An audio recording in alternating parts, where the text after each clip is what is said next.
¿no? Trabajo en el Instituto Nacional de Rehabilitación y conmigo, doctores, van a desarrollar rehabilitación en lesiones neurológicas. El tema de hoy es rehabilitación en lesiones derivadas en lesiones por hemiplegia, ¿no? Principalmente, como saben ustedes, las hemiplegias principalmente, pero no son las únicas causas, se dan por lesiones post-stroke, ¿no? O post-ACV, accidentes cerebrovasculares. ¿Qué es lo que queremos lograr en esta clase teórica?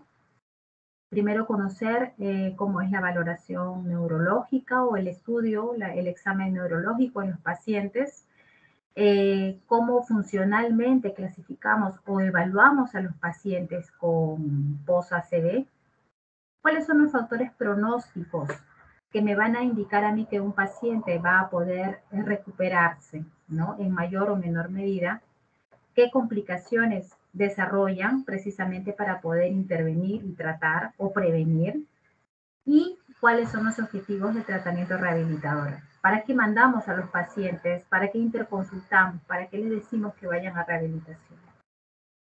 ¿Qué necesitamos que ustedes recuerden? De todos modos, puedan ir a sus apuntes de neurología, algo sobre ACV, cuáles son los tipos, la etiología, la fisiopatología, los factores de riesgo, porque son los pacientes que luego van a ir a rehabilitación. Entonces no podemos nosotros dedicarnos a hacer una actividad de rehabilitación sin tomar en consideración todo lo que este paciente trae consigo, es decir, las morbilidades, los factores que estaban antes del ACV y que todavía se mantienen y aquellos que no han sido corregidos, ¿no? Entonces hay que tener todo, digamos, todo el panorama para poder tener una rehabilitación exitosa y además prevenir otros eventos.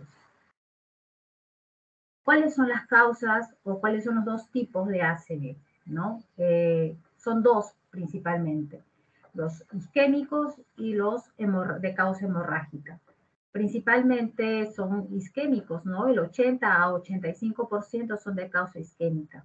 Y dentro de la causa isquémica, generalmente son por enfermedad aterotromboembólica o también por cardioembolismo, pero en mucho menor porcentaje, o también obstrucción de pequeños vasos, ¿no? Dentro de las causas hemorrágicas, principalmente la hipertensión.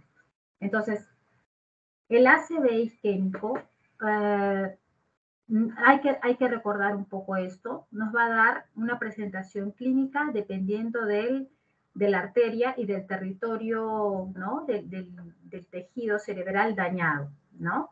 Entonces, estas son las principales causas, ya lo dijimos: enfermedad tromboembólica, aterosclerótica, los pequeños infartos lacunares, la isquemia de los vasos colaterales o las embolias. Cada uno va a tener predilección más o menos por unos tipos de vasos o tejidos, ¿no? Tejidos dependiendo del tipo también de la causa. Dentro de las causas hemorrágicas, principalmente las hemorragias por hipertensión arterial no controlada, en sí viene a ser la causa más frecuente.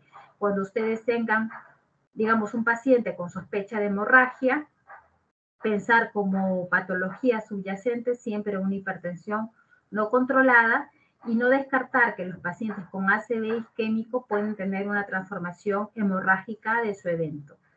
También tumores más alejados, angiopatías amiloides mucho más alejados, y las hemorragias subaracnoideas que se dan generalmente en pacientes mediana edad o jóvenes por aneurismas. Bueno, dentro de la fisiopatología no es el motivo de la clase, pero sí hay que conocer porque son los pacientes como nosotros los vamos a ver.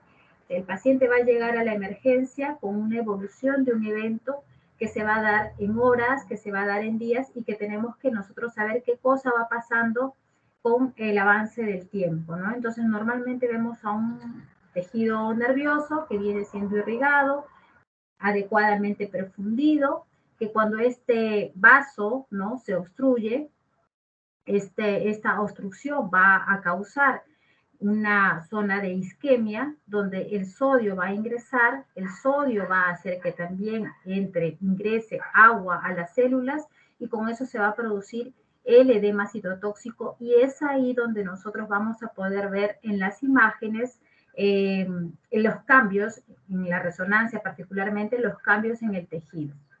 Posteriormente va a haber un edema iónico, que es lo que vemos en las tomografías, y entre los 3 a 7 días, donde aparentemente tenemos a un paciente que ya pasaron las primeras horas de su evento, vamos a tener un edema vasogénico y hay que tener mucho cuidado porque en este momento es donde el paciente, por el gran efecto de masa, por el edema importante que presenta, puede tener también el riesgo de muerte. Entonces es importante que en estos días que el paciente podría incluso ya estar teniendo alguna intervención de rehabilitación, tenga un seguimiento de su cuadro, ¿no? Un seguimiento estrecho.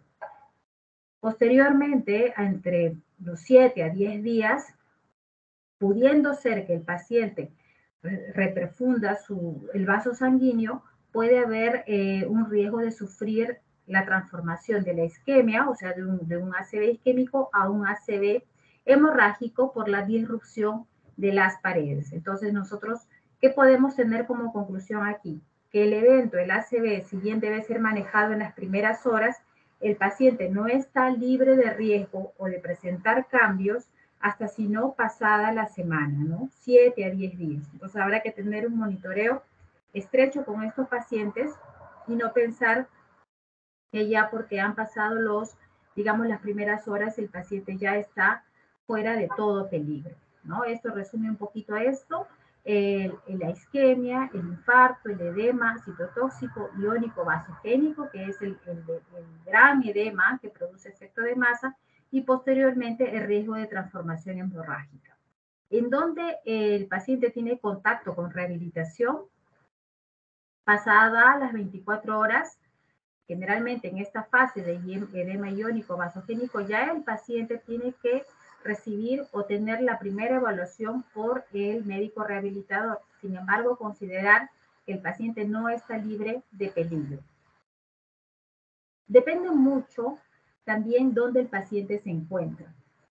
Cuando ustedes, doctores, futuros médicos, se encuentren haciendo su internado, posteriormente, de repente el SERUM, en un centro que podrían recibir estos pacientes, o quizá ya en su residencia, también estando ustedes en la guardia hospitalaria, van a recibir pacientes con ACV.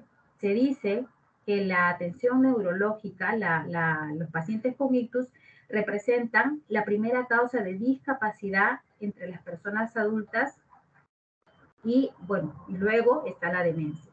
Diríamos que entonces, dentro de toda la población con discapacidad, los pacientes con ictus, digamos que representan un número importante, ¿no? Cuando ustedes ya tengan al paciente en hospitalización, ¿no? Ya el paciente que ha tenido su primer manejo, el manejo agudo, van a tener que son los pacientes que requieren un manejo médico y ya un manejo de rehabilitación después de las primeras horas. Cuando el paciente llega a consulta externa o ya está dado de alta, debería ser un poco digamos, la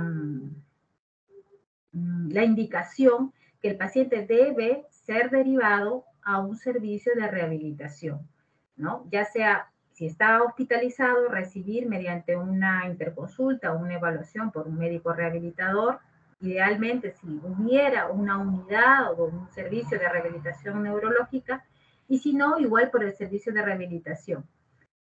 Si el paciente saliera de alta, ¿no? A veces los pacientes salen de alta, se genera la interconsulta, pero por muchas razones no logran tener la primera atención, el primer contacto con rehabilitación. Es una responsabilidad nuestra también que estos pacientes con esta discapacidad importante tienen que ser evaluados y deben ser derivados para que posteriormente, en el tiempo menor, sean evaluados en un servicio de rehabilitación. Entonces, ¿qué se dice que son los ejes para que estos pacientes con ictus tengan mayor recuperación y no tengan tanta discapacidad y de esta forma tan importante? Tienen que tener una atención neurológica precoz, idealmente el ingreso a unidades de ictus, de ACV, ¿no? En nuestro país eso es algo que está, digamos, entiendo yo, en pleno desarrollo. aplicación de tratamiento fibrinolítico, hay nuevas estrategias también, y también dentro de los ejes para el manejo, para la mejora de estos pacientes es el tratamiento rehabilitador, ¿no? Entonces, eso es de lo que vamos a hablar. He colocado aquí algunas filminas respecto a la evaluación inicial ante la sospecha de ictus. Es decir, si ustedes se encuentran en emergencia con estos pacientes, ¿qué nos hace pensar en que el paciente presenta un probable ACV? Entonces, hay escalas para eso.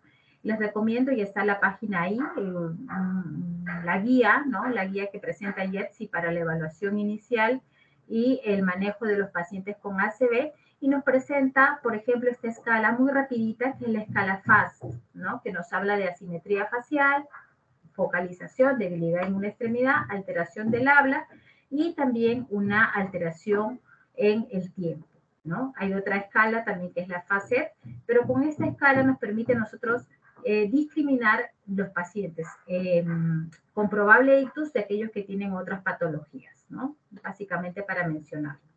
Igualmente hay escalas para valorar el déficit neurológico inicial y que nos permite a nosotros también, bueno, a los médicos que atienden inicialmente al paciente, determinar la gravedad y determinar la necesidad de tratamiento revascularizador.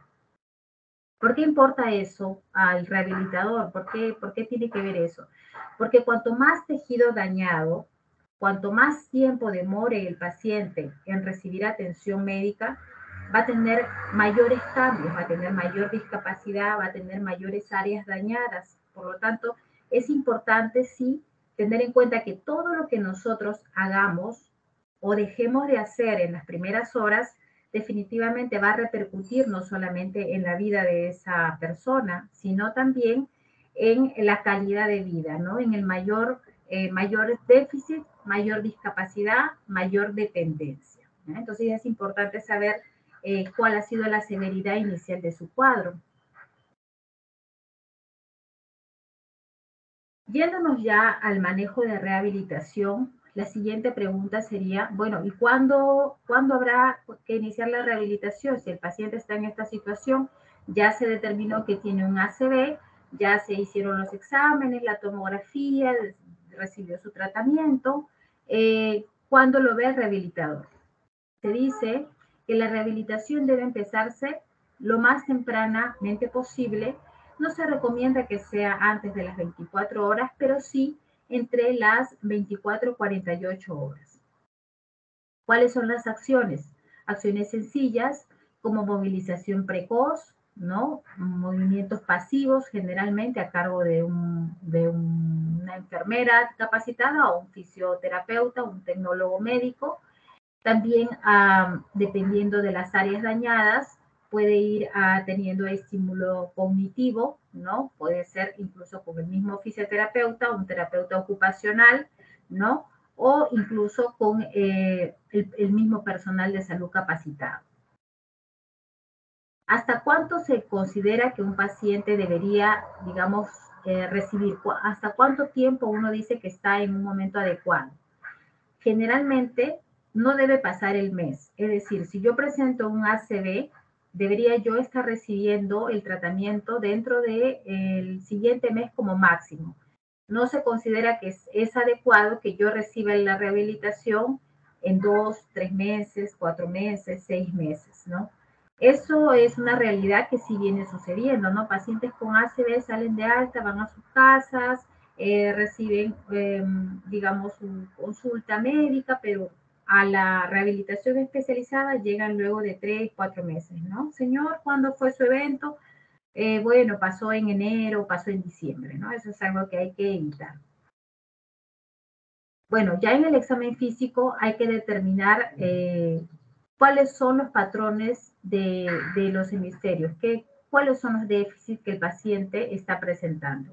Si solamente es una alteración motora, ¿no? Dependiendo del hemisferio afectado, puede ser una hemiparesia derecha o una hemiparesia izquierda.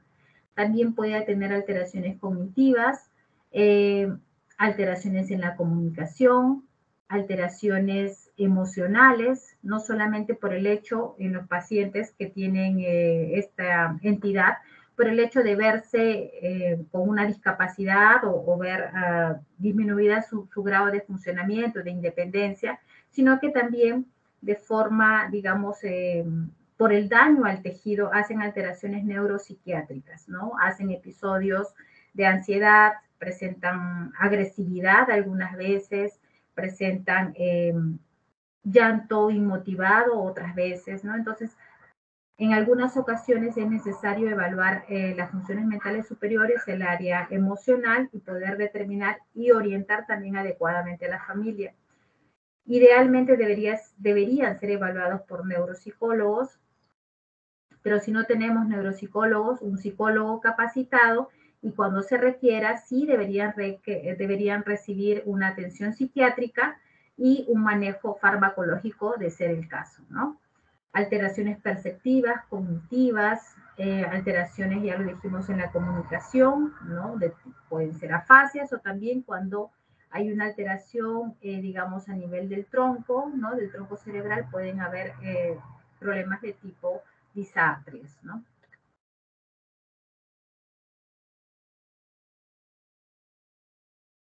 Entonces la rehabilitación lo que busca es disminuir la discapacidad, ¿no? Que el paciente sea lo más autónomo posible y también definir qué necesidades requiere el paciente, ¿no? Qué necesidades, qué adaptaciones, qué tratamiento requiere para que sea lo más independiente. De esa manera, prevenir las complicaciones, que sean lo menos posible los déficits y que aquella función que el paciente preserva funcione, digamos, de la manera más eficiente que le permita a él la autovalía. Evaluamos los diferentes déficits y discapacidades, si es en la esfera emocional, habíamos dicho ya, las alteraciones en la conducta, en las emociones o alteraciones también motoras, de repente un paciente que tiene pérdida de el control motor en todo un hemicuerpo, de repente a predominio braquial, es decir, el brazo, pero sí mueve un poco más el miembro inferior, puede pararse, de repente es al contrario también, ¿no? No tiene más movimiento en el miembro superior, menos en el inferior, alteraciones visuales, alteraciones sensoriales, del lenguaje, la comunicación, en el área cognitiva, la atención, la memoria, ¿no? Un paciente que no recuerda, ya no tiene, no comprende también, ¿no? Sus actividades previas es más difícil que pueda recuperar, ¿no? Sobre todo en las, digamos, en el tema, no está ahí, el lenguaje en comunicación, sobre todo la afasia de comprensión, ¿no? Un paciente que tiene una afasia de comprensión tiene mayor dificultad para poder seguir un tratamiento, para poder colaborar, seguir las indicaciones, a diferencia de un paciente con afasia de expresión.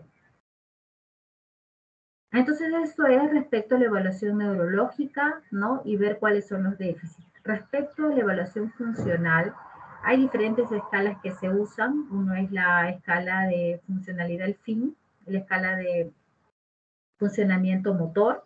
Otra es la escala de Bartel, que si bien no es específica, no es exclusiva para pacientes con hemiplegias, nos permite a nosotros ver en qué áreas el paciente tiene mayor dificultad. Por ejemplo, ¿no? Es un paciente adulto mayor que tiene dificultad para comer, para hacer una higiene, lavarse la cara, cepillarse los dientes, de repente poder vestirse, arreglarse, no controla sus deposiciones, no controla la micción, requiere usar pañales, ¿no? Etcétera. Se le otorga una calificación y en base al puntaje obtenido puede determinarse si tiene un grado de dependencia total o un grado de dependencia leve o es un paciente independiente, ¿no? Y de acuerdo a eso medir también nuestra intervención. De repente al inicio viene con un puntaje de 20 o 30 y al terminar el tratamiento pues con 60 o 70, ¿no? Lo que se espera siempre es que el paciente mejore. ¿Cuáles son? Bueno, digamos, esta tabla resume un poco cuáles son las probables necesidades de tratamiento rehabilitador en los pacientes post-ictus. Cuando hablamos de prevención secundaria, nos referimos a que el paciente podría desarrollar otro evento. Los pacientes que desarrollan ictus generalmente son pacientes con alteraciones metabólicas, en el control lipídico, pacientes diabéticos, hipertensos, de edad avanzada, ¿no? Etcétera, o sedentarios, fumadores. Todos los factores de riesgo que pueden estar de la mano con el evento. Entonces, la prevención secundaria sería tener al paciente controlado en estos factores de riesgos y evitar que ocurra un nuevo evento, ¿no? En las actividades de vida diaria, pues lo básico, lo que hace un momento hemos mencionado, lo que al paciente le dé la mayor independencia posible. Diferente de movilidad, ¿no? El paciente hace marcha, no hace marcha, es capaz de sentarse, pararse, transferirse, ir a los servicios, a hacer actividades fuera de calle, poder desplazarse a su trabajo, pues también es otro aspecto que hay que ver. Si tiene mucha espasticidad, representa un problema muy importante la espasticidad porque genera dolor y también contracturas, malos posicionamientos, un factor de riesgo para desarrollar úlceras también. El dolor, ¿no? El dolor puede ser un dolor neuropático por la misma lesión, puede ser un dolor mixto, un dolor somático, de repente serias contracturas musculares que el paciente desarrolla por las malas posturas o la propia espasticidad. Incontinencia, ¿no? Señora, ¿usted controla la micción? ¿Puede ir a los servicios? De repente nos dice, sí, yo controlo, pero no hay quien me alcance la chata o quien me ayude a pasar al inodoro, por eso yo uso pañal. O habrá otros pacientes que refieran que no sienten y no controlan, ¿no? Señora, ¿usted siente, controla? No, yo no sé, doctora. Recién cuando huelo, o la familia, ¿no? Porque algunos pacientes tampoco lo pueden expresar. Recién cuando huelen, ¿no? La deposición, se percatan que el paciente ha tenido, ¿no? La evacuación. Comunicación, ¿no? Preguntar al paciente, hacer una pregunta sencillita de repente, ¿no? Señora, levante su mano, cierre los ojos, ¿no? Del lado no afectado, lógico, para ver si nos comprende, ¿no? Y si nos comprende y si también es capaz de poder comunicarse en términos sencillos, ¿no? Ver cómo está su estado de ánimo, si el paciente logra adaptarse a su medio ambiente con su familia o tiene episodios de agresividad o llanto, depresión, ansiedad, alteración en el sueño o no desea alimentarse, recibir la comida. Entonces son aspectos importantes que hay que manejar en los pacientes. Igualmente su atención, concentración, de repente está intentando ponerse la ropa, pero no sabe por dónde poner meter el brazo para colocar el polo, ¿no? No sabe cómo abrocharse, no sabe cómo colocarse el pantalón o se pone la correa de un modo que no corresponde o hace cosas incoherentes, ¿no? Entonces, son todos estos aspectos que hay que evaluar en el paciente una vez que viene a nosotros para su rehabilitación, instaurar un manejo para cada una de las situaciones o las necesidades que presenta el paciente. Y lógico, el manejo se hace a través de un equipo formado por varios profesionales, ¿no? Multiprofesional, no solamente es el médico o no solamente es el fisioterapeuta, el tecnólogo, ¿no? Es todo un equipo que evalúa al paciente para lograr la máxima eficiencia en su funcionamiento y de ser posible la independencia plena. Este es el caso clínico, solo lo voy a leer, de una paciente que típicamente presenta el cuadro, ¿no? ¿Cómo llega a nosotros? Es una paciente de 68 años con antecedente de hipertensión. Hace 2 meses presentó déficit motor en el hemicuerpo derecho asociada a alteración del lenguaje. No se le entendía al hablar. Estuvo internada y salió con el diagnóstico de ACV isquémico. Esto hace 2 meses. Actualmente el hijo refiere que se queja de dolor de hombro derecho. Usa pañal permanente por doble incontinencia, es decir, tanto de heces como de orina. Requiere de apoyo para todas las actividades de la vida diaria, incluso alimentarse. Al examen, ingresa en silla de ruedas, no moviliza el hemicuerpo derecho, presenta incapacidad para sentarse, o sea, no controla su postura, emite sonidos vocálicos y de sílabas, Presenta espasticidad severa en el miembro superior derecho con dolor 3 cruces, muy intenso, al movimiento pasivo de hombro. Es decir, intenta moverle el médico, el examinador, y presenta mucho dolor. Y la mano está en puño, ¿no? Está cerrada, probablemente por un incremento del tono. Entonces, ¿qué es lo que vemos en este caso? Una paciente, una mujer con un compromiso importante en todas sus funciones, no puede comunicarse, es dependiente incluso para alimentarse. ¿Cómo afecta esto también en grado importante a la familia? No controla su micción, no controla su deposición, no puede sentarse y agregado a esto ya tiene complicaciones como una espasticidad muy severa y un dolor muy intenso. Entonces, ¿cómo será la situación para esta paciente y la familia? Incluso para sentarla, movilizarla, asearla, retirarle las prendas, ¿no? Entonces, es todo esto que hay que ver en su conjunto y poder manejarlo. ¿Cuál es el abordaje inicial? Vemos la historia, más o menos como la acabamos de relatar, la exploración física, exámenes pedimos, si es necesario, qué evaluaciones, y posteriormente las evaluaciones por el equipo. La historia clínica no varía de las historias, de las evaluaciones a otros pacientes. Es importante de todos modos caracterizar la condición neurológica, cuánto tiempo tiene de inicio. Es distinto que llegue a nosotros una paciente de hace 2 meses o hace un mes a una paciente que tuvo el evento hace 8 meses, un año, ¿no? ¿Por qué? Porque, bueno, ya prácticamente la lesión está establecida, se perdió el momento de aprovechar la plasticidad porque ya han pasado muchos meses y probablemente tenga mayores complicaciones derivadas de la propia lesión. ¿Cómo están las funciones biológicas? Si la paciente se alimenta, si tiene sed, tiene apetito, desea alimentarse. Algunos pacientes no desean tomar sus alimentos por, como les digo, problemas de ansiedad o depresión.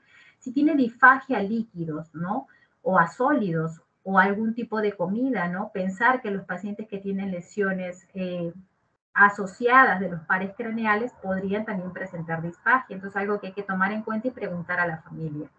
Igualmente la micción, la deposición, si usa catéteres, si usa sondas, si usa pañal, cómo se está manejando eso. Es parte también de lo que debemos abordar.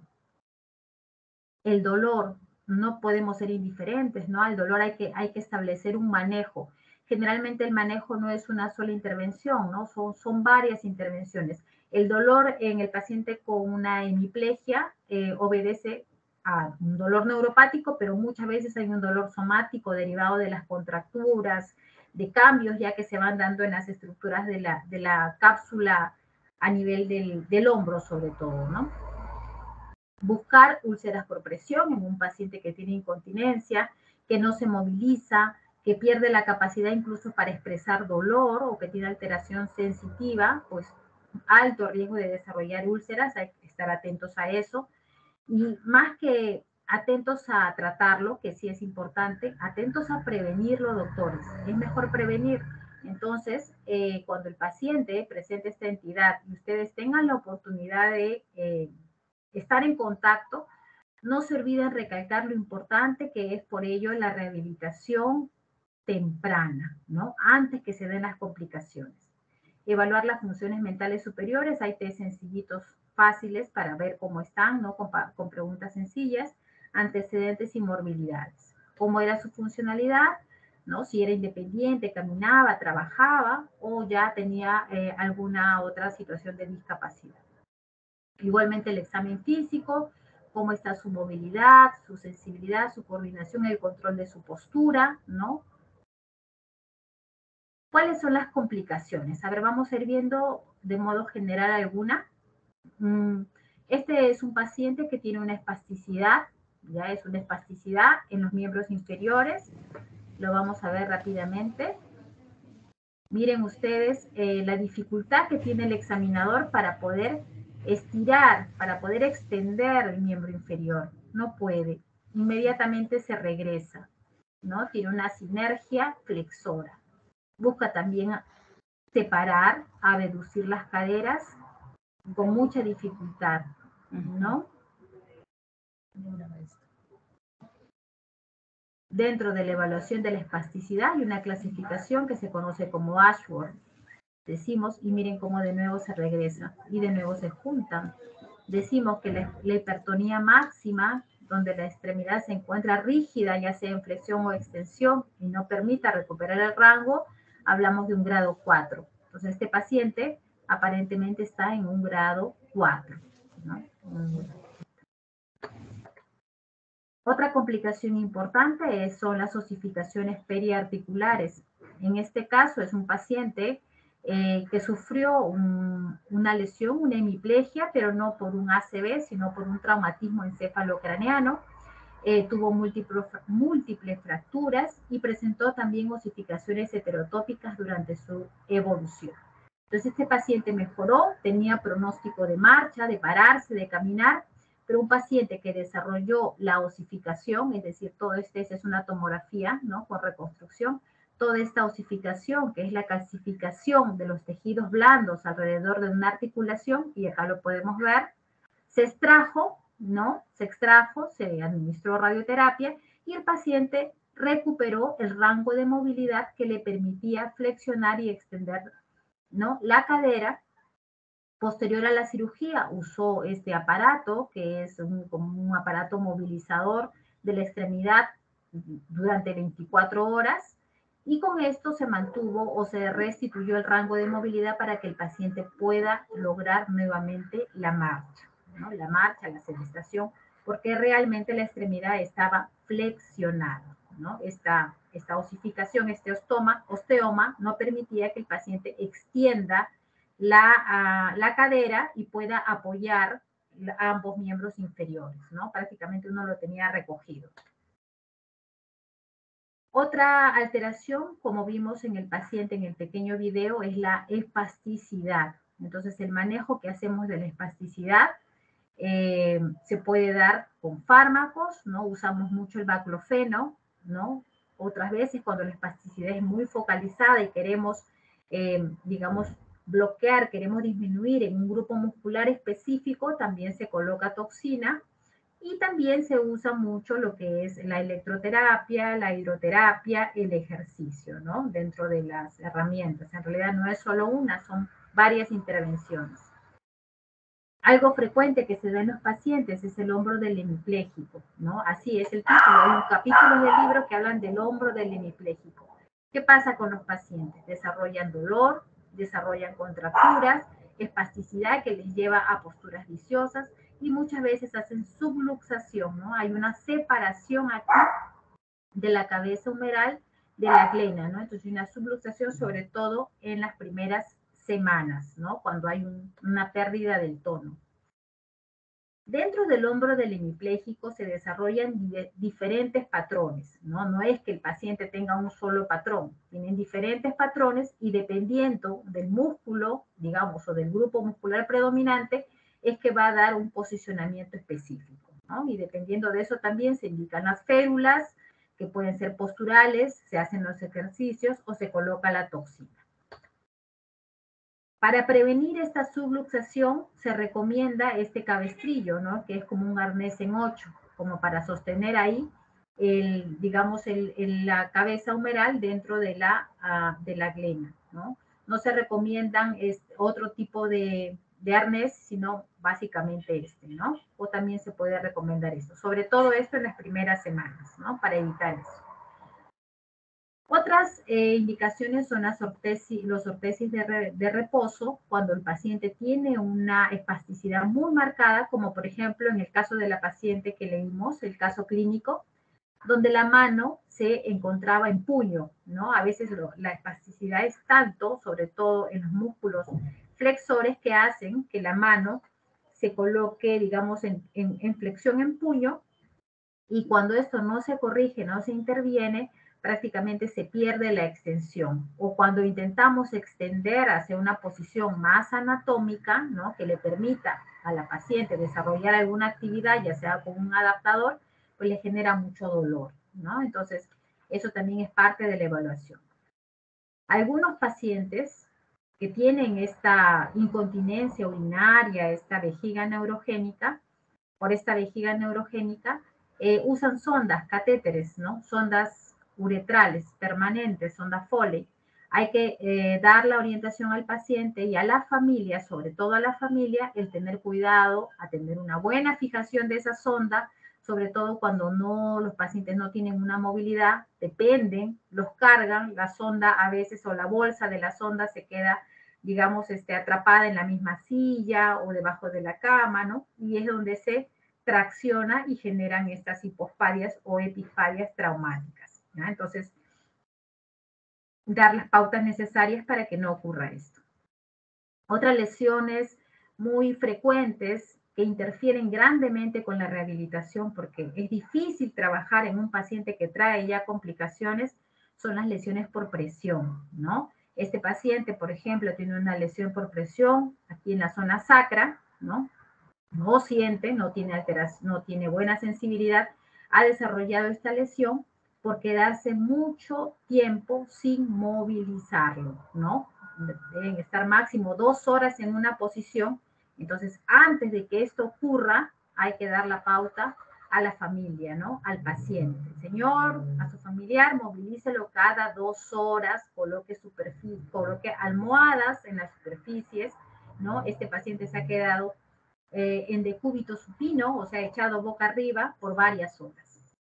Este paciente tiene aquí 2 lesiones en la zona isquiática porque ha estado sentado, ¿no? Varias horas también. ¿Qué pasó? Que el paciente, el familiar, lo puso en un mueble a su sobrino, ¿no? Que lo cría, y desarrolló estas lesiones por presión. Entonces, eso hay que adelantarnos, decirle a los pacientes que su familiar no siente bien muchas veces y como no se mueve, va a desarrollar estas úlceras si no los movilizamos, si no los cambiamos de posición, ¿ya? En cama cada 2 horas y en la silla cada media hora deben hacerse descargas de la zona. Si quiera un minutito, levantar la zona o liberarla un momento. Otra situación que vemos en rehabilitación es respecto a la marcha, ¿no? Si es un paciente con una hemiplegia, tiene una alteración del tono o una disminución en la fuerza muscular, hay que ver cuál es el grupo muscular afectado y ver en la fase de la marcha, ¿no? En qué fase es donde se encuentra alterado para intervenir con ya sea algún ortésico o para intervenir con de repente con algún aditamento para la marcha o incluso también hay la posibilidad de colocar torsina, ¿no? Por ejemplo, en este caso, este paciente tiene una tendencia a la flexión, a la plantiflexión, por una contracción del gastrocnemio, o sea, un aumento del tono en los músculos plantiflexores, ¿no? No es por debilidad, sino más bien es por una contracción en los músculos plantiflexores, aquí no solamente en los plantiflexores, sino también en el tibial y en los flexores de los dedos. Por eso vemos los deditos así como en garrita, ¿no? Aquí vemos al contrario, una gran extensión del primer dedo, muchas veces genera lesiones también aquí, ¿no? Y altera la marcha. A veces para ello, dependiendo de lo que tenga el paciente, indicamos algunos ortésicos para la marcha, ¿no? Hay diferentes tipos de ortésicos, algún aditamento de apoyo también para mejorar la estabilidad, el equilibrio, el rendimiento en la marcha. En los pacientes que no tienen potencial de marcha, de recuperación de marcha para tramos largos, sobre todo, digamos, para realizar actividades fuera de casa, sí habrá que indicarles una silla de ruedas adecuada para su desplazamiento, ¿no? Entonces es también una posibilidad cuando la lesión sobre todo es extensa y es importante, ¿no? Muchas veces adultos mayores. ¿Qué factores nos indican que un paciente tiene mayor potencial de recuperación, ¿no?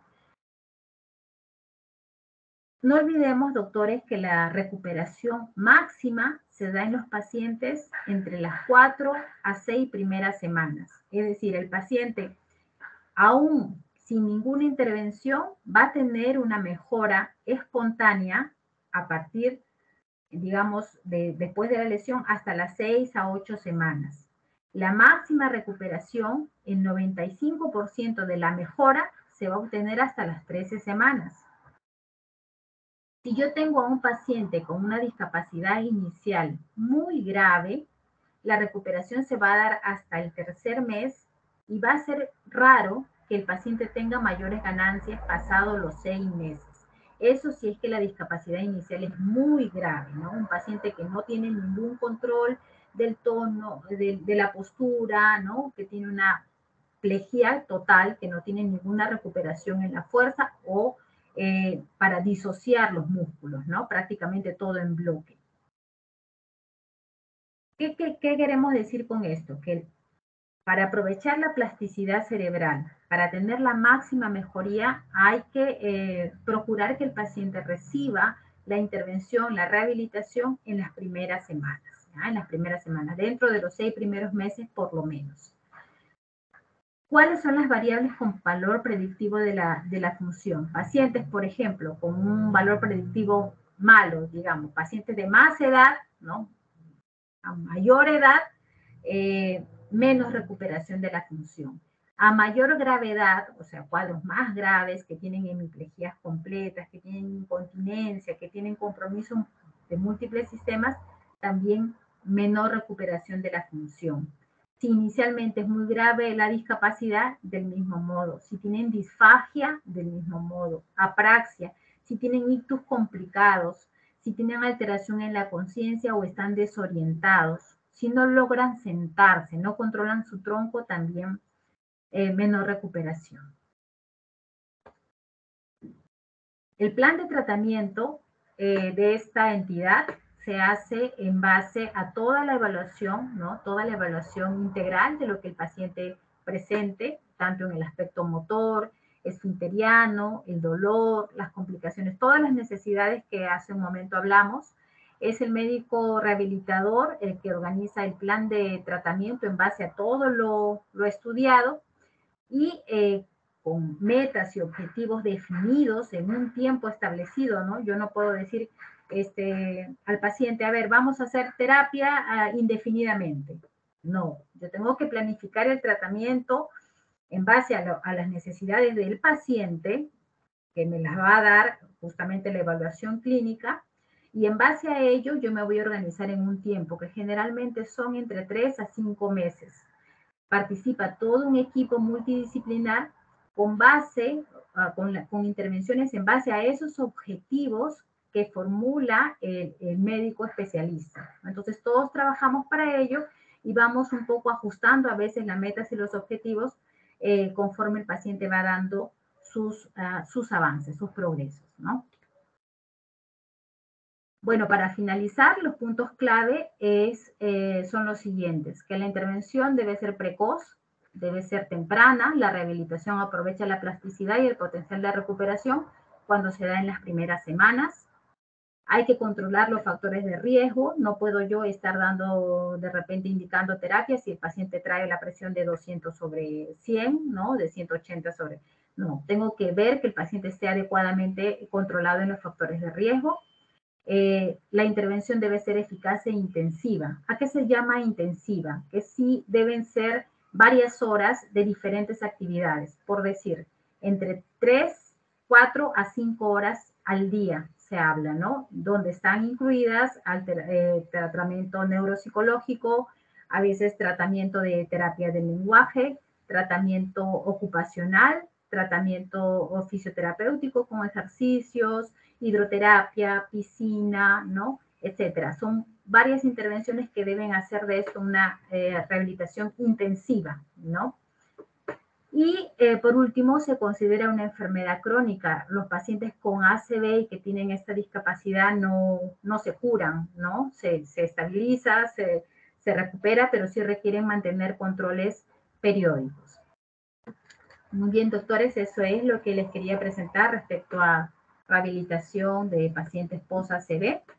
Estaremos viendo mayor detalle en los grupos de práctica. Si hubiera alguna inquietud, con gusto lo respondo y si no, bueno, muchas gracias por su atención.